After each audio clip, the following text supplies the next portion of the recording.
Jeszcze jednym błędem, o którym sobie tutaj możemy powiedzieć, jest to sytuacja, w której w tym pierwszym momencie, w którym przyciągamy sobie pięty pod pośladki, już jesteśmy w takiej szerokości.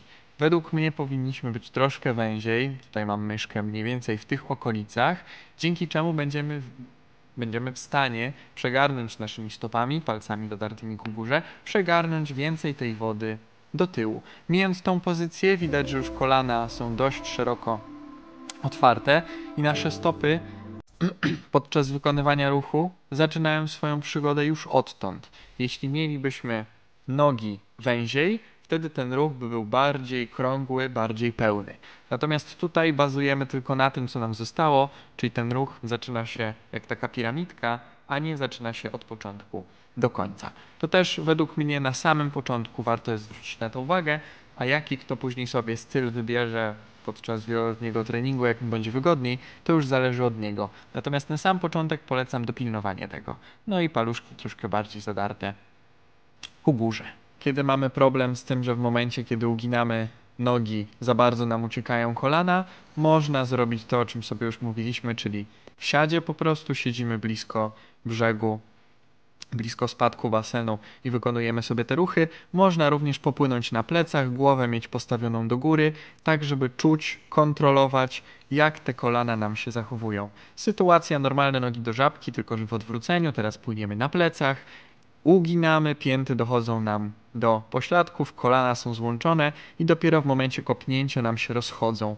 Czyli jeśli ktoś w tej sytuacji miałby jedno kolano tutaj na przedłużeniu mojej jednej dłoni, a drugie na przedłużeniu drugiej dłoni, według mnie powinien popłynąć sobie w ten sposób, z kontrolowaniem tego, żeby te kolana były blisko siebie w tej fazie. Dzięki temu, tak jak już sobie powiedzieliśmy wcześniej, jesteśmy w stanie narysować takie pełne kółeczko, niżeli taki ograniczony ruch, kiedy już w tej pozycji, w której ja tutaj kopię, mielibyśmy sytuację, że w takiej byśmy po prostu sobie doprowadzili te kolanka. Tu one są złączone i jest to według mnie jak najbardziej ok. Dopiero stąd je prostujemy. Widać, jaki mam spory zakres, wręcz taka meduza, jak leżę i z tej pozycji ściągam nogi ku sobie. Kolejna rzecz to będzie już sobie w siadzie. Siedzimy sobie na brzegu pływalni.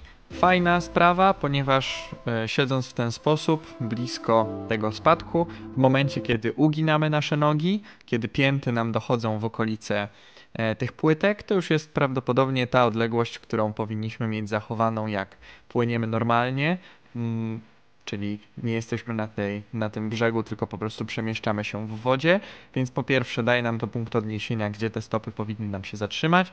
Po drugie, bardzo łatwo jest kontrolować nam tutaj kolanka.